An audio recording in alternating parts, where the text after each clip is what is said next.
তো চলে আইছি। কিরে তোর দেখলাম দুপুরবেলা গোসাই গোসাই কোয়ানে গেলি বেশ ভাব সাপ দিয়ে, কারণ আসতে হাসতে হাসতে ব্যাপারটা কি? আরে কোনো বিষয় না, ওই গেছিলাম ওই গার্লফ্রেন্ডের সাথে দেখা হচ্ছি। রাত্রি কলও না, দুপুরের পরেই চলে আসে না, কল দেব না রাত্রি, এই জন্য দুপুরে সকাল সকালে গোসাই গোসাই গেছি।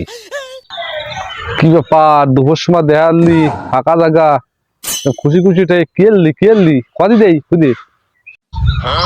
আরে না, সেরাম কোনো কিছু না, তুই তো মেলা গভীরই চলে যাচ্ছিস। সেরাম কোনো কিছু না, ওই বিষয় আছে কিন্তু কি, ওর বান্ধবী ছিল না সাথে। বান্ধবী ছিল? তা কি কি ব্যাপারটা কি? আরে না, সেরাম কিছু না, ওর বান্ধবী আমার দিয়ে খালি আসতিস হতো, মনে হচ্ছে যে ওর বান্ধবীর আমারও পছন্দ হয়েছে। ওই শালা তোর দা সেন খোলা, তোর দেহে খালি খালি খালি আসতেছিল।